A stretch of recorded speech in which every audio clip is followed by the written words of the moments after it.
Bien, pues siendo las 11:05 de la mañana, vamos a dar inicio a la conferencia magistral, el ciberacoso educativo, estrategias para afrontarlo, de el doctor Carles Monereo Font. Me voy a permitir leer brevemente su semblanza. El doctor Carles Monereo es catedrático de Psicología de la Educación en la Universitat Autónoma de Barcelona. Profesor en la misma universidad desde hace 42 años, donde imparte asignaturas de grado, posgrado y doctorado. Hasta el 2017 fue editor general de la revista científica indexada Journal for the Study of Education and Development de Taylor and Francis. Actualmente es coordinador del equipo de investigación de calidad reconocida CINTE, Seminario Interuniversitario sobre Identidad y Nuevas Trayectorias Educativas. En estos momentos lidera distintos proyectos de investigación internacionales y asesora al gobierno nacional e internacional en materia educativa. Sus líneas de investigación incluyen las estrategias de enseñanza y aprendizaje, el asesoramiento psicoeducativo, la evaluación auténtica de competencias, la formación de docentes a través de incidentes críticos y las estrategias para afrontar situaciones de acoso y ciberacoso escolar. Ha publicado más de 200 libros, ha publicado más de 200 publicaciones entre libros y artículos y dirigido 28 tesis doctorales. Le encanta México, ha visitado desde Mérida a Chihuahua, de Chiapas a Baja California, de Guadalajara a Veracruz y su gastronomía, en especial el chile en nogada. Pero además de México, ha recorrido toda Latinoamérica y es un entusiasta también de distintas latitudes americanas. Y bueno, dice que tiene muy buenos y queridos amigos mexicanos, que espero que me considere dentro de uno de ellos, que espera conservar eternamente. Y pues sin más, agradecerte, Carles, el poder estar aquí con nosotros, con nosotras. Les pediremos de favor a todas las y los presentes que puedan, cualquier comentario, pregunta, lo pueden ir haciendo a través del chat. También estamos monitoreando en YouTube la transmisión por si tienen alguna pregunta. Tendremos una sesión al final de preguntas y respuestas y pues agradecerles nuevamente a quien no se ha presentado que nos comparta de dónde viene. Carles, pues muchísimas gracias y adelante. Pues muchas gracias nuevamente, Luis, por la invitación. Gracias a la plataforma Convenio, a Diego, a ti y pues sobre todo a las personas que nos acompañan hoy en día. Buenos días para ustedes. Nosotros aquí estamos en la tarde en Barcelona. Y durante estos 45 minutos pues voy a hablar un poco de este tema, un tema con muchas vertientes, ¿no? Con muchas puntas. Y quería hacerlo a través de un testimonio que a mí en su momento me tocó profundamente, porque resulta que no todo el mundo, cuando existió la crisis del coronavirus, cuando estuvimos aislados en nuestras casas, no todo el mundo lo pasó mal. Y el testimonio es de un chico de 13 años, Daniel, que era objeto de bullying, de acoso en su escuela y que durante ese periodo pues estuvo tranquilo, estuvo relajado, fue feliz. Por desgracia, cuando terminó la cuarentena de bullying, tuvo que volver a su centro educativo y ahí le esperaban sus acosadores y no se les ocurrió otra cosa que decirle a Daniel que era el virus, que era el maldito virus del coronavirus y que no se le podía tocar porque si le tocabas te infectaba, etcétera, etcétera. Daniel tuvo un conato de suicidio que afortunadamente no prosperó y en esos momentos me consta que Daniel está mejor, pero que podría haber formado parte fácilmente de esa estadística terrible que nos dice que la mayor parte de suicidios entre los adolescentes es por culpa del acoso y del ciberacoso. Por tanto, es un tema realmente potente, importante. Dicen también las estadísticas que entre los países donde existe más incidencias de ciberacoso y de acoso es en México, precisamente. ¿Eh?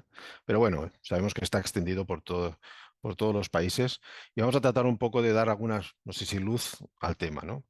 Había pensado en tratar estas cuestiones. En primer lugar, definir un poco qué tenemos por acoso, por bullying, qué es y no es eso del bullying. En segundo lugar, hablar de algunas modalidades de bullying. En tercer lugar, ya entrando un poco más en aspectos prácticos, comentar, bueno, qué posiciones se producen en estas situaciones de bullying, qué personas y desde qué roles y posiciones interactúan, porque serán precisamente los agentes, los actores sobre los cuales deberemos intervenir desde los agentes educativos. Luego, hablar sobre todo de medidas de intervención, de distintas medidas que se pueden poner en el juego. Tenemos literatura suficiente, tenemos investigación suficiente sobre el tema y pienso que ya existen buenas ideas que nos pueden permitir prevenir y actuar en estas situaciones, cuando se producen. Finalmente, hablarles de algún método concreto, de alguna técnica concreto y que aplicaremos a un caso real. Pasaremos un vídeo, bueno, un caso, en este caso vídeo grabado, y ahí les hablaré de una pauta que utilizamos para analizar ese tipo de situaciones que llamamos PANIC, la pauta de análisis de incidentes críticos. Para finalizar con sus dudas y preguntas, espero que no más de dentro de unos 45 minutos. ¿Qué es el bullying? ¿Qué no es el bullying? De forma rápida, más o menos, porque creo que todo eso lo podemos compartir. El bullying es un tipo de incidente potente, de incidente crítico. Un incidente crítico es una situación que de alguna manera nos desestabiliza emocionalmente de forma potente y se denomina crítico porque nos pone en crisis, ¿eh? Y generalmente se define por dos variables el bullying, ¿no? Porque existe un conflicto y en ese conflicto se intenta, digamos, resolver de forma agresiva, por lo tanto, existe una agresión ya sea físico o verbal frente a un conflicto entre dos o más personas. Y la segunda variable es porque además esto es permanente, se mantiene en el tiempo y es continuado. Tanto cuando hablamos de acoso, de bullying, tenemos que referirnos a situaciones que implican una agresión en toda regla y que además esa agresión es permanente. ¿Qué características tiene el acoso, el ciberacoso? Bueno, en el caso del acoso, claramente estamos hablando de una situación de abuso, como hemos dicho, y de poder sobre otra persona o de unas personas sobre otras, que además existe una intencionalidad de causar daño psicológico o físico, que se repite, como decíamos, es continuado, y que además, sobre todo, provoca en el sujeto reacciones de inseguridad, de autoestima, de falta de autoestima y sobre todo de victimización. El sujeto empieza a considerar que de alguna manera se lo merece o que de alguna manera hace algo que provoque a los demás para que actúen así, lo cual es falso en la mayoría de los casos. El ciberacoso es, desde que entró en funcionamiento todo el tema de redes sociales, internet, etcétera, el ciberacoso digamos que es no solo es una forma de acoso, es algo más, porque tiene unas características propias y realmente negativas, ¿no? Una de ellas evidente es que el acosador puede mantenerse fácilmente en el anonimato, que además se puede producir en cualquier momento, en cualquier momento en el que estás teniendo interacciones a través del computador, puedes sufrir ese acoso y que por lo tanto siempre tienes esa sensación de inseguridad, de que cuándo entrará ese mensaje, cuándo entrará ese momento en el que me van a insultar, etcétera, ¿no? Además, el ciberacoso permite que se agrupen los acosadores y por lo tanto que se agrupen las personas que maltratan y que creen redes de maltrato, digamos, ¿no? Y sobre todo la difusión es exponencial, por supuesto. Cualquier situación de insulto, cualquier vídeo de vejación, etcétera, puede transmitirse, como saben ustedes, inmediatamente a miles de pantallas y además es difícilmente luego eso revertible, ¿no? Sabemos por la investigación que cuándo se producen y qué características tienen las situaciones de acoso, ¿no? Por una parte, sabemos que incide más entre los hombres, entre el género masculino, entre los chicos, tanto como agresores como víctimas, lo son más los hombres. Aunque sí es cierto que las chicas, siendo minoritaria la forma de acoso, prefieren fórmulas, digamos, más indirectas y especialmente a través de el ciberespacio. Es decir, que en general, las chicas actúan o agreden a través de, como les digo, de Internet y de redes sociales, más que de forma directa y física. Una de las situaciones en que más se produce o más agudas son cuando se producen transiciones. Por lo tanto, cuando un chico nuevo llega a la escuela, cuando hay un cambio de ciclo, de nivel, cuando hay un cambio de asignaturas o de grupos, esas son situaciones especialmente sensibles donde parece que hay más impacto de las situaciones de acoso. Lo decíamos antes, ¿eh? La OMS califica el acoso como casi una pandemia, en el sentido de que es generalizado, se produce en todo el mundo y además, como les decía antes, es una de las principales causas de suicidio entre los adolescentes, ¿eh? Además, produce unos efectos terribles de insensibilización, es decir, que finalmente tanto el agresor como el agredido lo convierte en una especie de hábito y se normaliza, la situación se normaliza, ¿eh? Y victimiza al sujeto en el sentido ese de que el sujeto se siente víctima y además puede empezar a pensar que tiene alguna forma de culpa en que sea castigado por los demás, ¿no?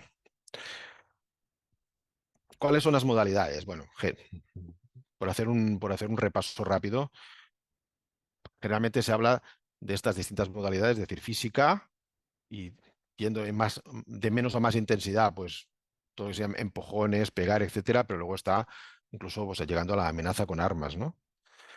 Verbal, el insulto, el uso de palabrotas, la burla, el desprecio, pero puede llegar pues, a la difusión de rumores falsos, ¿no? Y de calumnias que hacen que esa persona se sienta pues, aislada, marginada, menospreciada. Psicológica, decíamos antes que hace disminuir la autoestima en las personas y provoca además, puede llegar a promover cuadros depresivos de mucha intensidad. Socialmente está la exclusión y la ignorancia en un primer momento. Eso también es más típico de las chicas, ¿eh? Ese tipo, digamos, de acoso. Pero puede llegar a la estigmatización, lo que le hacían a Daniel, ¿no? Tú eres el virus del coronavirus, ¿eh? A estigmatizar al sujeto de una manera evidente. Luego estarían todas las formas también de acoso sexual, que van desde bromas, etcétera, supuestas bromas. El acosador siempre piensa que lo que hace es una broma, que no es importante, que en realidad es el otro que se pica enseguida, ¿no? Que es muy sensible, que exagera. ¿M? Y eso puede llegar pues, a la difusión de imágenes de características sexuales. Finalmente, y una de las más importantes formas de acoso es a través, como decíamos, de los medios tecnológicos, Internet, y especialmente cuando se puede llegar a suplantar la identidad de alguien. Entonces, el acosador se hace pasar por otro y a partir de esa identidad impostada maltrata, agrede, insulta, etcétera, con lo cual la gente que lo recibe piensa que es otra persona lo que hace eso y hay reacciones terribles, ¿no? Lógicamente, con las nuevas tecnologías y especialmente con todo el tema de inteligencia artificial, la posibilidad de suplantar y de hacerlo de una manera realmente muy perfeccionada aumenta. ¿Cuáles son los pretextos o los motivos? En realidad, los motivos son múltiples y la investigación señala que no podríamos decir que hay un motivo más importante que otro. De hecho, si hablamos de frecuencia, en general es la apariencia física, el hecho de que lleves o no gafas, el hecho de que tengas un grano o no, el hecho de que seas bajito o gordito, ¿eh? Generalmente es el tipo de apariencia física, pero podría ser otro motivo. Por supuesto, también existen pues motivos relacionados con la salud, con el carácter. Chicos introvertidos son especialmente susceptibles de acoso, la orientación sexual, la etnia, el género, la religión, la envidia, la venganza. Y en los últimos tiempos también hemos encontrado situaciones realmente singulares, afortunadamente, pero que se están produciendo, que es que algunas personas hacen ver o tienen un falso bullying, hacen ver que son acosadas, probablemente para llamar la atención, etcétera, y eso hace que la escuela y los agentes educativos tengan que vigilar un poco hasta qué punto ese alumno realmente está sufriendo o no acoso. Aunque repito, esto aún es un tema afortunadamente marginal y minoritario. ¿Qué posiciones se adoptan en una situación de bullying? ¿Cuáles son las características? También más o menos lo sabemos, ¿eh? En general podemos hablar de 6 posiciones, que son estas, es decir, existe un agresor, que es un agresor protagonista, que es el que ingiere el daño y la agresión. Existen unos cómplices, hablaremos un poco ahora de las características de cada uno. Existen unos testimonios, unos observadores, a menudo pasivos. Existen personas que son aliados de la víctima, pero veremos que en general tampoco resultan especialmente eficaces. Y finalmente, personas que sí que actúan siempre cuando tienen noticias como defensores, que son los padres y tutores, pero que tampoco siempre actúan de la forma más adecuada. Vamos a hablar un poquito de estos roles y definirlos un poco, ¿eh? En general. La víctima. Es verdad que dice la investigación que existen algunas peculiaridades que suelen ser un bajo autoconcepto, introversión, timidez, ¿eh? Y como decíamos antes, se producen más en los casos de los chicos. El agresor suele ser una persona que realmente tiene necesidad de sentir un cierto poder. Muchas veces es un chico o una chica que tiene malas calificaciones y que su forma de tener el control y el poder y la popularidad es a través de esa agresión. Pero un dato importante es que en general muchas veces estos chicos agresores también han sido agredidos o son agredidos, especialmente en el entorno familiar.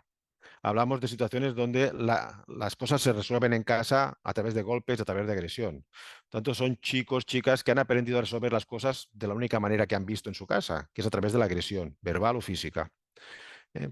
Podríamos decir, por lo tanto, de una manera bastante contundente que los agresores crean agresores, ¿no? Y producen agresores. También existen situaciones de padres consentidores o que no están o sin normas y reglas, pero sería minoritario, esa situación. Y luego están los cómplices. Los cómplices son personas que en castellano decimos les bailan el agua, ¿no? Refuerzan al agresor y lo hacen muchas veces por sentirse parte del grupo, por pertenencia al grupo, ¿no? Y también por la posibilidad de que si no dan apoyo al líder, al agresor, pues van a sentirse, pueden tener la posibilidad de convertirse en víctimas. En este sentido, por lo tanto, suelen ser personas pues con, digamos, con pocos recursos, si quieren llamarlo, poca personalidad o carácter, y que siguen al líder y que le corean. También ocurre eso con los testimonios. El tema de los testimonios es grave, ¿no? Porque son personas que observan y saben que está pasando eso y pues, generalmente consideran que su actuación es neutral, o sea, que no inciden en la situación, pero sí inciden porque indirectamente están reforzando el poder del agresor. Por tanto, ser testimonio, observador pasivo, forma parte de ser cómplice de la situación. Y eso es importante explicarlo a los chicos y chicas. Luego están los aliados, como decíamos, que suelen ser personas que son amigas de la víctima y que intentan ayudarle, pero en general tienen miedo a las represalias y por lo tanto no pasa de un tipo de apoyo moral o de apoyo, pues eso, de que hay que pena, de compadecerse, qué lástima, pero que a mí no me pase y desde luego no voy a dar la cara. Finalmente están los defensores que decíamos, los tutores y los padres. Pero como decíamos antes, muchas veces los padres, cuando se enteran de la situación, actúan de una forma inadecuada absolutamente y contraproducente, ya sea agrediendo al agresor, insultando a los padres, a los progenitores del agresor, etcétera, etcétera, ¿no? Ese es un tema que hay que cuidar mucho desde la escuela, de cómo damos esas noticias, de cómo damos esa información, de qué manera actuamos rápidamente cuando explota la situación y se conoce el caso, ¿no? Y en ese sentido vamos a hablar un poco de algunas medidas que se pueden tomar frente a situaciones de bullying. Imaginémonos una situación en la que hay un agresor que cotidianamente se mete con otro chico, como ven, incluso en clase, ¿no? Le agrede en clase, en este caso le coge del cuello, antes de empezar la clase, llega el profesor. Entonces, ¿qué posibilidades, qué cosas puede hacer el profesor, ¿no? ¿Qué respuestas? Hay dos tipos de respuestas que son muy inapropiadas. La primera es, obviamente, evitar o huir del problema, es decir, rehuir el problema, considerar que es normal o que no pasa nada, o bueno, que ya se apañarán ellos, ¿no? Tipos de respuestas típicas, ¿no? Negarlo, no ha pasado nada, uno ha insultado al otro y el otro que es más fuerte, pues se ha vuelto. Pero es normal, cosa de chicos. Es un problema transitorio, las hormonas las tienen disparadas, ya se les pasará. No es cosa mía, eso es cosa de sus padres, de los tutores. Yo soy profesor de química. A mí esto no me incumbe. Estos dos siempre están como gato y perro, es normal, no hay nada que hacer, se tienen manía. Con esos toros hay que torear o con esos toros hay que arar, así que lo vamos a hacer, así es la vida. Hay agresores y agredidos y bueno, y tienen que aprender desde pequeños a que eso será así. Bueno, todo este tipo de discursos, de maneras de afrontar la situación, lógicamente son totalmente contraproducentes y lo único que hacen es reforzar la situación de agresión, ¿verdad? Las otras medidas que aún son peores es que el profesor agreda, que el profesor llegue a agredir al agresor, ya sea verbal o físicamente.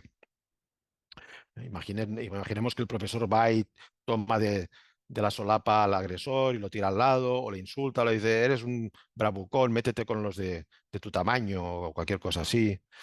Todo esto también es contraproducente, porque lo único que hace es que el agresor decida hacerlo en el anonimato. Y es más, esto genera muchas veces situaciones de odio y venganza del agresor, que se siente humillado por el profesor, y es muy probable que el profesor pues sufra las consecuencias también siendo agredido, en los medios de comunicación, en las ruedas de su coche, etcétera, etcétera. Tanto las formas de agresión del profesor, ya sean físicos o verbales, deben desestimarse absolutamente porque, como decíamos, no hacen más que poner más leña al fuego. Además, la víctima siente que, pues que, no sé, que se le protege, ¿no? Y por lo tanto aún es más victimizada. ¿Cuáles son formas en las que realmente podríamos actuar de una forma mucho más eficaz y eficiente? Primero tendríamos todo lo que son las normas preventivas. Si sabemos que estos dos siempre se pelean, si sabemos que hay uno que siempre agrede al otro y tenemos noticias de ello, debemos prevenir eso. Nuestros estudiantes pasan mucho tiempo en nuestras clases. Existen psicopedagogas, psicopedagogos que trabajan con estos estudiantes y deberían tener un conocimiento importante de estas situaciones y, por lo tanto, intervenir antes de que se produzcan. ¿Mm? En este sentido, antes del curso que viene, deberíamos tener información previa y deberíamos ya adoptar un conjunto de medidas para que esto no tenga lugar. ¿Eh? Y ahí hablamos de protocolos. Los protocolos serían formas de actuación que todos los profesores y profesoras conocen y que les indican cómo actuar en una situación en la que, por ejemplo, en una clase un chico agrede a otro. ¿Qué tienes que hacer? Vas allí, les separas, llamas a coordinación, etcétera, etcétera. ¿Mm? Y eso es importante porque, como decíamos antes, no puede ser que un profesor actúe de una manera y otro de otra. En muchos países existen ya protocolos que se han, digamos, formulado para situaciones de acoso, bullying, pero también el propio centro educativo puede tener sus propios protocolos y debería tener sus protocolos ante determinadas situaciones que se produzcan. Otra típica, ¿no? Pues llegan a los móviles, a los celulares de todos los alumnos, una foto de una chica desnuda, porque resulta que la pareja de esa chica se han peleado y ha decidido, pues, subir una foto, pues eso, ¿no? Cuando se produce eso, ¿cómo debe actuarse rápidamente? ¿Mm? Entonces, ¿qué formas de prevención tendríamos, no? Decíamos antes, ¿no? Primero de todo, información previa, tener el historial de los alumnos, conocer un poco su trayectoria. ¿Mm? Un abusador no viene de la noche a la mañana, es una persona que ya tiene unas formas y unas tendencias de actuar y resolver los problemas. Decíamos antes que tienen unos padres que generalmente son también agresores. Por tanto, podemos tener ya indicios de que esa persona puede tener puntos de ser un agresor. ¿Mm? Los protocolos de los que hemos hablado, ¿eh? Es decir, qué formas de actuación cuando hay algo realmente importante, que puede ser eso, ¿no? Un chico ha traído ha sacado un arma, o un chico se ha peleado con otro en clase, o ha existido una situación de robo, etcétera, etcétera. En estas situaciones deberíamos tener un protocolo de actuación conjunta. En algunos países se está ya hablando de un coordinador anti-bullying, que se le puede llamar de muchas maneras, pero una persona que realmente esté a cargo de estas situaciones y que de alguna forma se dedique a coordinar, a recoger y coordinar los casos para determinar qué actuación se va a realizar. Creo que cada vez más es importante que exista esa figura en los centros educativos, personas que conocen el tema, que saben detectarlo, que pueden dar soluciones a estas situaciones. Comisiones de convivencia y de restauración. Cuando se produce una situación de acoso, etcétera, pues pueden existir y deberían existir comisiones donde delegados de los alumnos, mm, tutores, psicopedagogos, psicopedagoga del centro, alguien del equipo directivo, hace un gabinete de crisis y entonces deciden cómo actuar ante una situación concreta. En algunos lugares, por ejemplo en España bastante, se tiende cada vez más a lo que se llama una visión restaurativa, es decir, que más que imponer castigos o penalizar al agresor, se intenta al máximo que el agresor se disculpe públicamente. La idea es que también sea una medida más educativa. El, el sentido es castigar al agresor, que es lo más fácil, muchas veces es perpetuar el problema porque decíamos antes que ese agresor puede buscar otras maneras de seguir agrediendo o puede hacer ver que no agrede, pero sí. ¿Eh? Entonces, la posibilidad de que ese agresor públicamente reconozca y restaure, digamos, la imagen de su compañero puede ser muchas veces la mejor medida antes que las cosas vayan a peor. Luego existen cada vez más determinados dispositivos tecnológicos, determinadas aplicaciones que permiten denunciar situaciones. Por lo tanto, si un alumno ve que otro es agredido, aunque sea algo supuestamente absurdo, supuestamente sencillo, supuestamente, digamos, no grave, no intenso, puede fotografiarlo o enviar un mensaje al coordinador antibullying o al tutor para que esté sobre el aviso y esa persona puede empezar a investigar. Tanto existen determinados, como digo, aparatos tecnológicos que permiten de forma bastante anónima, etcétera, pues informar sobre estas situaciones y hacer que esos testigos, estos testimonios a veces pues pasivos, actúen de forma activa denunciando estas situaciones. Luego estarían ya las respuestas de tipo local. Las respuestas locales son, tú estás en clase con los alumnos o en el patio, etcétera, y ves una situación de bullying, ocurre delante de ti, ¿cómo actúas? Serían respuestas que tienes que dar in situ, en el momento en que se producen, ¿no? En general, creemos que la tendencia siempre tiene que ser primero que el profesor realmente mantenga la compostura, ¿eh? Como decíamos antes, ¿no? No empiece a insultar o a gritar al alumno y comportarse como el mismo acosador, el mismo agresor, sino que mantenga la compostura e intente negociar las situaciones, ¿eh? Por ejemplo, pues haciendo que la persona salga afuera y después tenga determinadas consecuencias, pero que de entrada salga afuera, ¿eh? Imaginemos, por ejemplo, que el agresor acaba de insultar a un compañero, etcétera, etcétera. Nosotros decimos, perdona, no sé, me parece que acabas de insultar de forma fea a tu compañero, esto sabes que no lo permitimos. Vas a salir un momento fuera porque me parece que estás un poco nervioso. No estás castigado, vas fuera, vuelves a entrar cuando quieras, pero luego hablamos. ¿Mm? Yo creo que ha sido un producto de que estás muy nervioso hoy, de que no te estás encontrando bien y luego lo hablamos. Pero sal fuera ahora, te tranquilizas y vuelves a entrar. Es siempre optar por la medida, digamos, más light, más cercana, ¿eh? Para resolver los problemas y no agrandarlos. Porque lo otro sería, otra forma de actuación ya sería, digamos, muchas veces introducir más elementos, más leña a ese fuego que se está encendiendo, ¿eh? ¿Qué tipos de acciones locales pueden producirse, ¿no? Pues la demora, ¿no? Bueno, pensemos en lo que has hecho, pensemos en lo que ha pasado y hablamos mañana y hacemos una comisión de mediación y lo comentamos, ¿eh? Por tanto, evitar siempre actuar de forma reactiva, de forma, digamos, agresiva, de forma tiempo fuera, decíamos, sal fuera, etcétera, os calmáis, volvéis a entrar, etcétera, etcétera. Derivación, cuando la cosa es más grave, pues vas a ir a un determinado lugar con la tutora, con el jefe de estudios, con la comisión, te esperas y hablamos del caso y vamos a ver qué solución tomamos. Formas de aproximación, nosotros llamamos cálidas, en el sentido que son afectuosas, en el sentido de decir, esto que has hecho, ¿por qué lo has hecho? No, es que me estaba molestando, yo no lo veo como tú, el que te moleste no es suficiente motivo para que le agredas, ¿eh? Y tú sabes eso perfectamente. Piensa en las consecuencias que puede tener eso. ¿Qué harías tú en este caso? ¿Mm? ¿Tú qué propones hacer? Esto no es negociable. Es decir, todo este tipo, digamos, de fórmulas de aproximación al agresor y también al agredido, pueden desembocar en una mediación y en que el conflicto se pueda solucionar a través de esa negociación y esa, como decíamos, de restauración. Eso que has hecho, sabes que no ha estado bien, mañana vienes a clase y te levantas y por favor, habla un poco pídele disculpas a tu compañero y habla un poco de por qué hiciste eso y dinos que no se volverá a repetir, ¿eh? Por supuesto, no siempre con esas medidas será suficiente. Lógicamente, ahora hablaremos después de respuestas más estructurales. Tiene que existir una normativa que claramente determine si a un alumno hay que expulsarlo hasta el punto de llegarle a expulsar del colegio, ¿no? Pero estas formas de actuación, repetimos, deben ser las más extremas, las que solo se utilicen cuando no haya más remedio, porque las consecuencias desde el punto de vista educativo son nefastas. Perdemos el control de la situación, cuando hacemos eso. Y debemos valorar muy bien qué sentido tiene, por ejemplo, a un alumno expulsarlo una semana del colegio. Algunos de estos acosadores, para ellos esto es un premio, puede ser un premio, ¿eh? Entonces hay que analizar muy bien en qué circunstancias hacemos qué. Hay algunas medidas estructurales de cambios que se pueden hacer en la propia aula, y que a veces esos cambios más, digamos, de carácter educativo pueden controlar determinadas situaciones y pueden mejorar nuevas alianzas y dar autoestima y seguridad, por ejemplo, a la víctima, si se le coloca, por ejemplo, con un grupo determinado de estudiantes o se coloca al agresor con otro grupo de estudiantes, etcétera. Vamos a analizar algunas de estas medidas.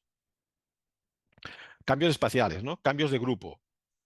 Puedes pensar muy bien esa persona que ya ha agredido alguna vez y que parece que su tendencia es resolver los problemas de esa manera, con quienes les puedes poner en un grupo, pensando en que en ese grupo hay personas que pueden contener esas formas de respuesta agresiva.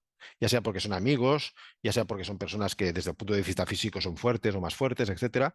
Puedes hacer que ese acosador, esa acosadora, pues esté en un grupo que de alguna manera controle y, y invite a ese alumno a no actuar de esa manera. ¿Mm? Muchas veces, por lo tanto, el grupo mismo puede resolver algunas pequeñas algunos problemas de este tipo, siendo el propio grupo el que controla la situación. En este sentido es muy importante decir con quién pones a quién. Lo mismo con la persona víctima, agredida, ¿no? ¿En qué grupo lo colocas de manera que esas personas de alguna manera lo protejan, lo ayuden y sean asertivas y quizás en algún momento pues, se puedan enfrentar al propio acosador? Cambios en las dinámicas grupales, ¿no? Hacer, por ejemplo, contratos de grupo, que el grupo de trabajo pues decida cuándo, por ejemplo, una persona que actúe de forma inadecuada es expulsado. Y si es expulsado, pues es suspendido, es reprobado de la asignatura, por ejemplo. Es decir, intentar pasar un poco ciertas formas de poder o empoderar a los alumnos para que puedan tener actuaciones con sus compañeros en determinadas circunstancias y puedan actuar en consecuencia. Proponer, hacer que los alumnos sean más protagonistas de la clase. Muchas veces el abusador es una persona que se aburre en clase, que suspende todo, que para él no tiene sentido ir a la escuela y ese aburrimiento y eso se traduce en agresión. Sería importante cada vez más que los alumnos sientan que la escuela y las clases también son suyas, que por tanto que puedan pues, participar en la decisión de qué temas trabajar, con qué materiales, con qué tipos de grupos, incluso cómo ser evaluados. Eso puede cambiar el clima de clase, el clima de convivencia, el clima de participación y puede, digamos, muchas veces, pues eso, prevenir e incluso anular determinadas formas de comportamiento agresivo, etcétera. Tenemos además la posibilidad, lógicamente, de hacer normas en la propia clase. Entonces, a principio de curso, el profesor puede proponer que todos juntos, con los alumnos de esa clase, pues se hagan unas normas y se voten y se decidan, se consensúen, que van desde puntualidad en clase, entrega de trabajos, uso del móvil o no en clase, formas de participación, formas de interaccionar con los otros, hasta qué punto están permitidas determinadas maneras de interaccionar y de llamar al otro determinadas cosas, aunque sea divertido, aunque sea en forma de burla. Podemos no admitir que en clase se produzcan este tipo de interacciones, etcétera. Todo esto, estas normas, cuando han sido consensuadas, pueden ponerse sobre un papel y todos los alumnos las firman. Todos los alumnos de la clase que han estado de acuerdo con esas normas de esa clase firman ese papel y ese papel se pone en la pared del aula y a partir de ahora nos regimos por esas normas. Por lo tanto, si un alumno incumple, dice, oye, le has dicho a tu compañero, le has dicho, oye, no sé qué, gilipollas, decimos en español, oye, gilipollas, ¿qué dijimos? No, pero es mi amigo. No, pero aunque sea tu amigo, dijimos que este tipo de lenguaje no lo utilizaríamos en la clase. Y lo has utilizado. ¿Qué dijimos que haríamos cuando pasara eso? Que pediría disculpas. Pide disculpas a tu compañero de forma pública, etcétera. ¿Vale? Luego tenemos respuestas también estructurales, que significan un cambio de dinámicas, pero ya de centro, para todo el centro. Algunas ya les hemos dicho, ¿no? Que van, como veis, pues desde temas de inclusión, ¿no? Revisar un poco qué se hace con los alumnos más marginados, que se aíslan, que son tímidos, etcétera, etcétera, de qué forma se les incorpora, se les integran las dinámicas del aula. Realizar planes de convivencia del centro, ¿no? Actividades, etcétera, que ayuden a la solidaridad, a la ayuda mutua y recíproca, etcétera. Reglamentos de régimen interno, hemos hablado, ¿no? Un poco, ¿no? Normativa de todo el centro de cuándo se expulsa a una persona o cuándo se deriva a una persona, pues incluso a la autoridad, ¿no? Competente, a la policía, etcétera, en qué situaciones se actúa cómo, y eso son normas que toda la comunidad educativa pues admite y vota y acuerda. Participar luego en redes, ¿no? Con otros centros del territorio de la zona. Muchas veces en el mismo territorio se producen situaciones muy parecidas de bullying. Entonces, la posibilidad, digamos, de con otros colegas hablar y comentar, ¿tú qué hiciste cuando ocurrió eso? ¿Cómo habéis actuado ante este caso? ¿Habéis tenido un caso similar? ¿Qué hicisteis? Pueden ser apoyos importantes dentro de los centros.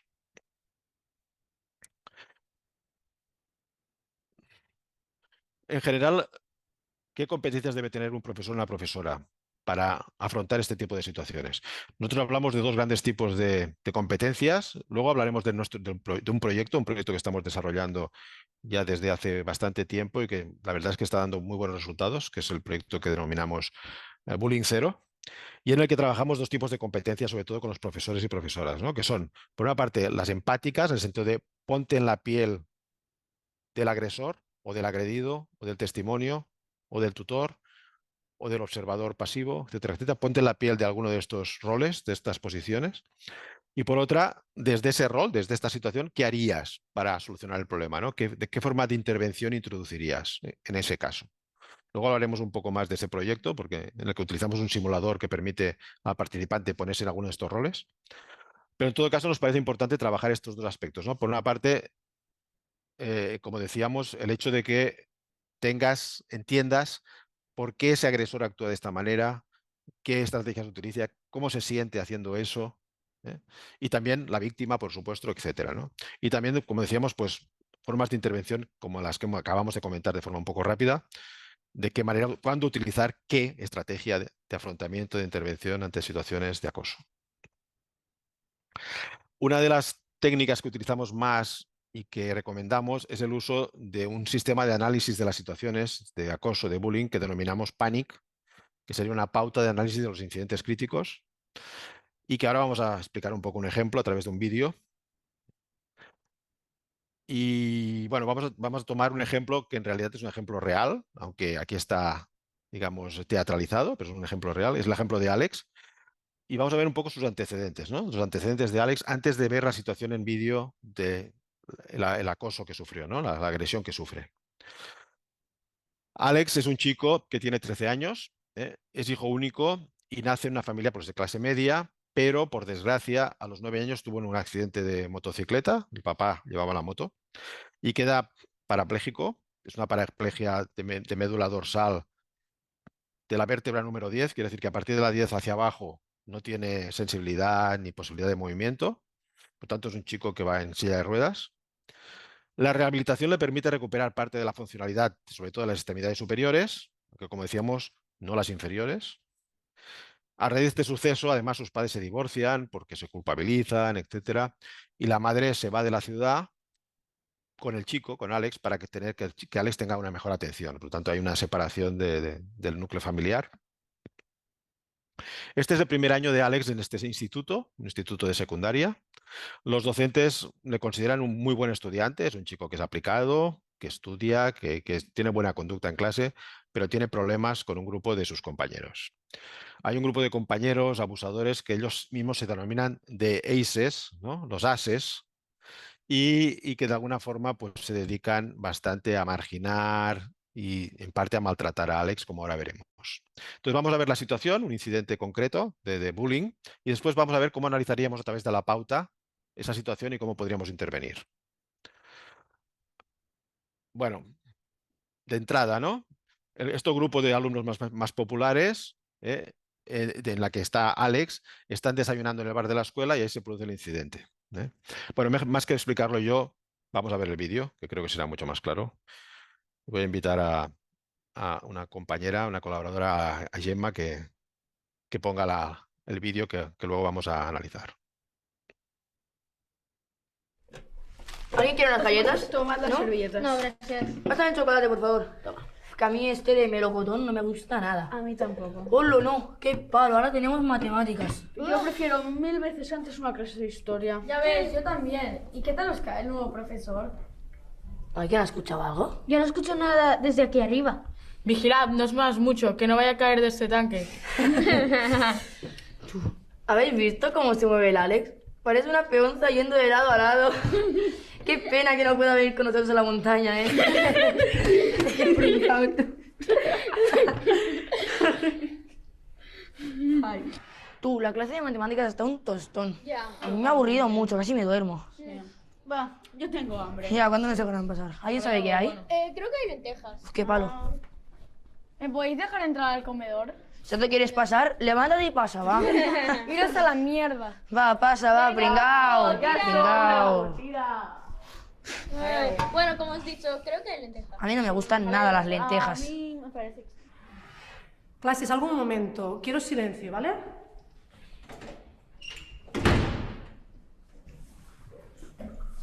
Es que lo habéis visto. No es como nosotros. No es normal que una persona no pueda caminar. Puede que sus padres tampoco sean normales, ¿no? Gente como él no tendría que estar en nuestro colegio. Tendría que ir a colegios de discapacitados. Sí, es que encima ahora nos tendremos que adaptar a él. ¿Qué? Tenemos que ayudarle. Sí, y encima él puede subir al ascensor. Ya, ahora yo puedo subir al ascensor también. Sí, nosotros nos matamos a subir escaleras. Ya. Sí.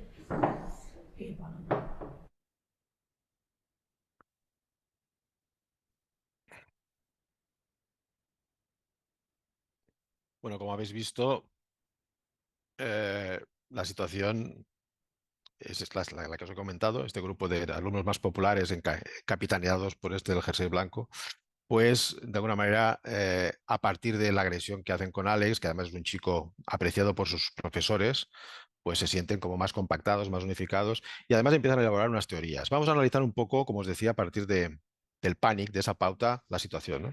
Por una parte tenemos a Alex, que es el chico discapacitado, con silla de ruedas. Él sabe que se burlan de su minusvalía, pero a pesar de todo intenta interaccionar con sus compañeros, piensa que, bueno, que van a cambiar y que... Pero la verdad es que está perdiendo ya la fe en ello, ¿no? Poco a poco se va desanimando, se va frustrando y existe el riesgo de que convierta a victimizarse, ¿no? No se enfrenta a ellos ni se defiende a sus bromas y gradualmente se va aislando, como veis, ¿eh? En ese caso tampoco parece que tengan ningún tipo, digamos, de aliado y cada vez más se siente más aislado y más solo. El grupo de agresores, ¿qué piensa, no? ¿Qué concepciones tienen? ¿Cómo interpretan la situación? ¿Qué sentimientos y qué estrategias? Más allá de las burlas, lo más problemático es que empiezan a elaborar una especie de teoría, ¿no? De que Alex ya forma parte también de una familia que seguramente también es anormal. Por lo tanto, no es que Alex haya tenido un accidente, etcétera, sino que su familia es muy probable que también tenga dificultades y que sea anormal. Y que además es un privilegiado porque puede ir en el ascensor, porque los profesores le hacen más caso, porque pobrecito va en silla de ruedas. Y entonces, claro, pues eso les perjudica. Además, tienen que adaptarse a él, ¿no? Tienen que adaptarse a él porque él tiene esos problemas y nosotros qué culpa tenemos de que Alex sea así o que vaya en silla de ruedas, ¿no? Sienten pues esa hostilidad hacia Alex y que es un privilegiado, como decíamos. Y además, claro, el hecho de humillarle, el hecho de meterse con él, crea cohesión de grupo, ¿eh? Y se siente más grupo. Y además también aumenta un poco que son un grupo pues, que probablemente tiene malos resultados en calificaciones. Entonces, bueno, se sienten como los críticos de la clase, ¿no? Tienen autoridad, critican la autoridad, son opositores a la autoridad y eso les hace más fuertes, les hace contestatarios, rebeldes, ¿eh?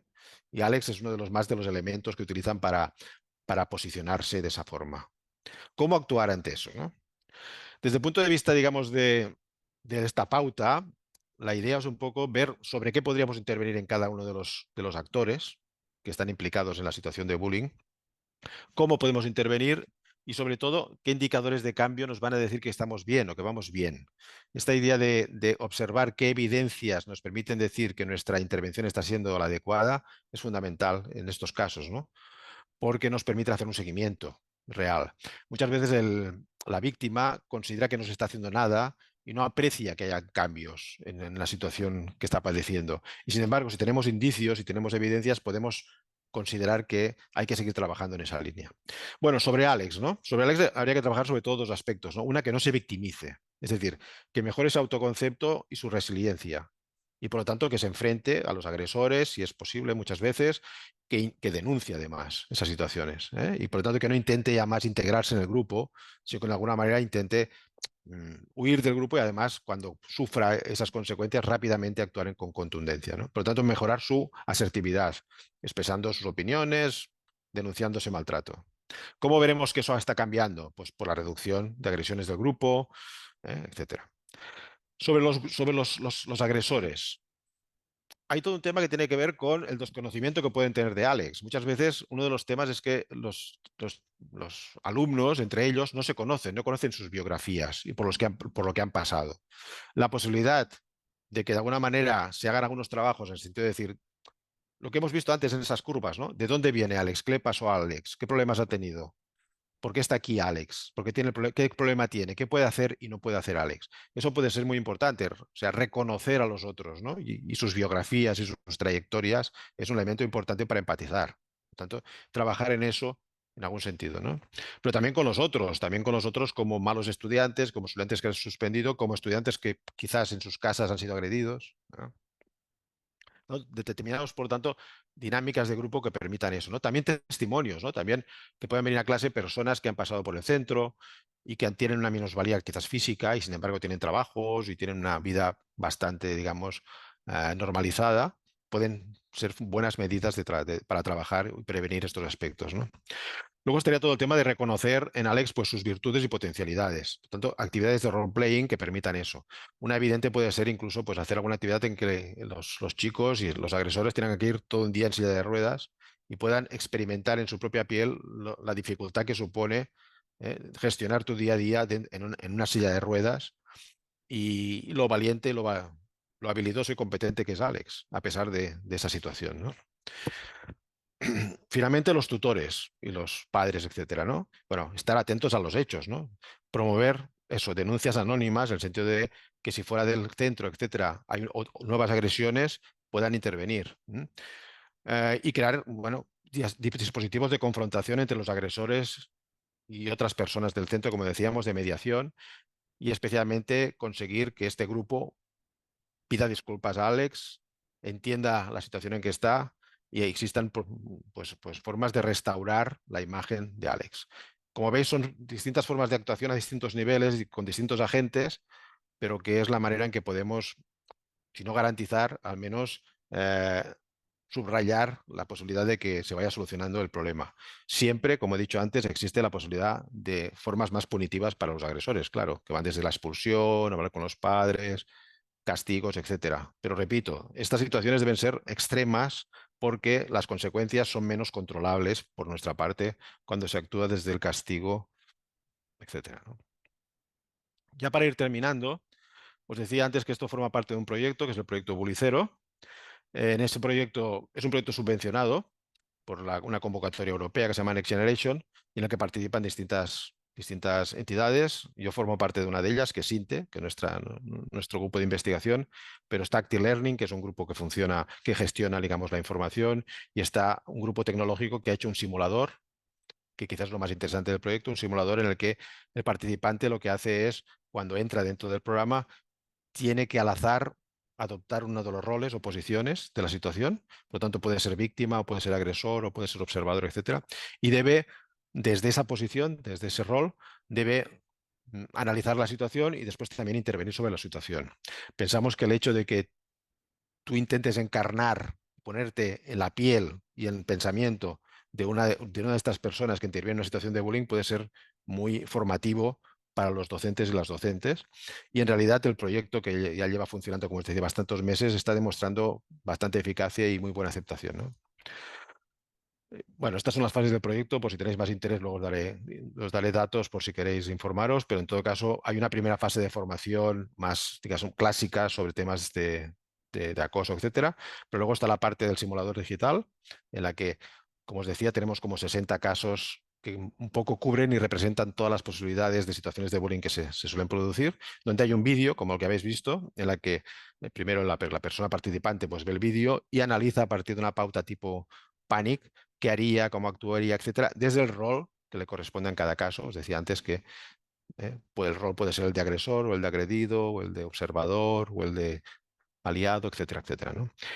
El participante está obligado siempre a pasar como mínimo por 3 roles en cada situación de bullying, por 3 roles distintos, para que experimente un poco esa visión más empática, como decíamos, y que también sea capaz de escoger o diseñar formas de intervención, estrategias de intervención más contextualizadas en cada situación, ¿no? Aquí tenéis la información, si queréis, del proyecto. He hablado con los organizadores de la plataforma de convenio y hemos quedado en que tendríais a vuestra disposición este PowerPoint y, bueno, y creo que también el vídeo grabado de toda la conferencia. Y aquí tenéis, como os digo, contactos e información por si os puede interesar participar de alguna manera en este proyecto. Y por mi parte, pues nada más. Muchas gracias por atenderme y estoy a vuestra disposición para comentarios, dudas, o aclaraciones, lo que os apetezca hacer. Vale, pues muchísimas gracias, Carles, por tu tiempo, por la presentación, por las ideas que nos compartes. Y pues ahora, igual en el chat y también en YouTube, estamos ahí en espera por si alguien tiene alguna pregunta, duda, comentario que quiera compartir. Eh, Justo nos comparten en lo que, a ver si alguien se anima, nos comparten desde YouTube, que dice que aquí ya tenemos una serie de protocolos de actuación para los distintos casos de violencia escolar y cada escuela debe personalizarlos. En Guadalajara, Jalisco, igual les estamos compartiendo ahí un link para el registro a la demo para Bully Cero. Y ver, no sé si alguien tenga algún comentario, duda. Digo, sabemos que un poco nosotros en México y en Latinoamérica tenemos una legislación particular de temas de acoso, de bullying, ¿no? Que tenemos que seguir. Sin embargo, bueno, pues yo creo que esta parte teórica que nos comparte Carles y también práctica, yo creo que nos permite allanar un poco el camino. Pregunta en particular, ¿qué hace ante un caso que la mamá de una alumna califica como bullying, aunque para nosotros no cumple con dichas condiciones? Pues sí, a veces puede pasar justo que las situaciones son un poco distintas como se valoran dependiendo de los actores que lo estén valorando. Ahí, Carles, ¿alguna reflexión que te Bueno, surja? primero decir que el tema de los padres es un tema también que hay que abordar directamente porque, saben, últimamente los padres, especialmente a partir de la educación media, pues hacen sus propios WhatsApps, grupos de WhatsApp, y cualquier situación se puede convertir, se puede agrandar o convertir en algo mucho peor de lo que en principio podía ser, ¿no? Yo creo que eso también se tiene que prevenir, en el sentido de hablar desde el principio del curso con los padres y decirles que lógicamente tienen toda libertad para hacer sus grupos de WhatsApp, pero que por favor, pues cuando hay algún tipo de duda, algún tipo de comentario, etcétera, sean prudentes, porque claro, se puede calumniar a un profesor de una manera inadecuada, se puede hablar mal de un alumno o se puede hacer caso del propio hijo o hija y sin embargo la información no estar suficientemente confrontada. Tanto hacer algún tipo de normativa en el uso de esos medios de comunicación y en cómo se tiene que actuar cuando alguien habla mal de otro, de un padre, de otro alumno, etcétera, etcétera, por ejemplo, en un grupo de WhatsApp, ¿no? ¿De qué forma actuar en este sentido? Yo creo que en el caso que se apunta, por ejemplo, claro, lo importante aquí es tener muy claras las ideas de cuándo es bullying o no bullying. Decíamos, por ejemplo, que el bullying implica una situación permanente, de acoso permanente. Y en este sentido, pues deberían darse esas características. Por lo tanto, primero de todo, atender a la madre, darle voz, es decirle que bueno, que se va a investigar sobre eso, se va a observar bien esta situación y que no se preocupe. Y luego aportar siempre evidencias y pruebas de que quizás en algún momento ha habido algún tipo de contacto, etcétera, pero que no se puede considerar una situación de acoso permanente y en todo caso sí que se hablará con los protagonistas para que esto pues deje de producirse de una forma molesta para la persona que lo recibe, ¿no? Pero bueno, debemos tener como siempre, como decíamos, un protocolo de actuación ante estas situaciones, ¿no? Ideas claras, primera entrevista con la madre, búsqueda de evidencias, muestra de evidencias y plan de acción. Vale, no sé si haya alguna otra pregunta, sino para pasar a una que salió a través de YouTube, igual. Entonces, en YouTube nos preguntan, eh, ¿qué es lo que sucede particularmente con el uso o con el abuso más bien de las redes sociales en cuestiones de bullying? ¿Existe algún riesgo de que los profesores estén, digamos, ahí involucrados en las redes sociales? ¿Cómo se tiene que manejar? ¿Alguna recomendación en particular? Bueno, de nuevo vamos a lo mismo, ¿no? Por lo tanto, siempre hay todo el tema de la alfabetización digital, que es fundamental, ¿no? ¿Qué usos, qué abusos, qué malos usos se puede hacer de las redes? Creo que deberíamos cada vez más introducir más estos temas en nuestro currículum para que los alumnos sepan los peligros, etcétera, y las derivaciones que puede tener esta situación. Concretamente, yo recuerdo ahora, por ejemplo, un caso de un alumno que efectivamente suplantó la identidad de un profesor al que odiaba profundamente y desde esa identidad pues estuvo haciendo, bueno, interactuando con otras personas, insultando, etcétera.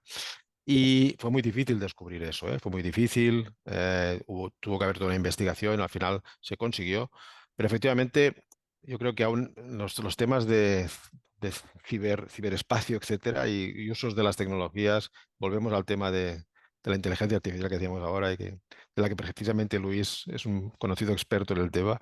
Eso va a derivar en situaciones que en estos momentos aún no estamos anticipando, pero que yo creo que deberíamos, primero de todo, como decía, desde el punto de vista preventivo, hacer algún tipo de acciones formativas con los alumnos, con los padres, con toda la comunidad, cuando se empieza un curso, diciendo de todas las posibilidades, peligros, etcétera, que implica eso, e incluso de aquellas que no conocemos y de cómo se tiene que actuar ante estas situaciones, ¿no? Por lo tanto, deberíamos barajar las casuísticas más típicas, ¿no? Sustitución de identidad que se hace, ¿no? Una persona envía una fotografía que es inadecuada y no sé qué. ¿Qué hacemos? Vemos que en la web nuestra hija ha subido una fotografía que nos parece un poco provocadora o que no nos gusta. ¿Qué hacemos? Por lo tanto, en todas estas situaciones, ver un poco la casuística posible y prevenir, antes que eso ocurra, prevenir de qué forma actuaremos, ¿no? Por lo tanto, comisiones de mediación, formas de restauración, decíamos antes, en su caso, si es necesario, pues formas, digamos, de punición o de castigo, ¿eh? Comisiones en las que puedan también participar eh, representantes de los padres. Aquí siempre lo mejor es tener a los padres de aliados y, por lo tanto, conseguir que los padres sean los primeros preocupados e interesados en que esto se pueda prevenir y que un padre, la primera intención cuando sabe de algo así con su hijo no sea ir a agredir al padre del hijo, sino hablar con nosotros y con el tutor. Que lo primero que haga sea eso, no otra cosa. Y, y ese sería un poco el camino, aunque realmente estamos en un territorio aún poco explorado, ¿eh? Poco explorado.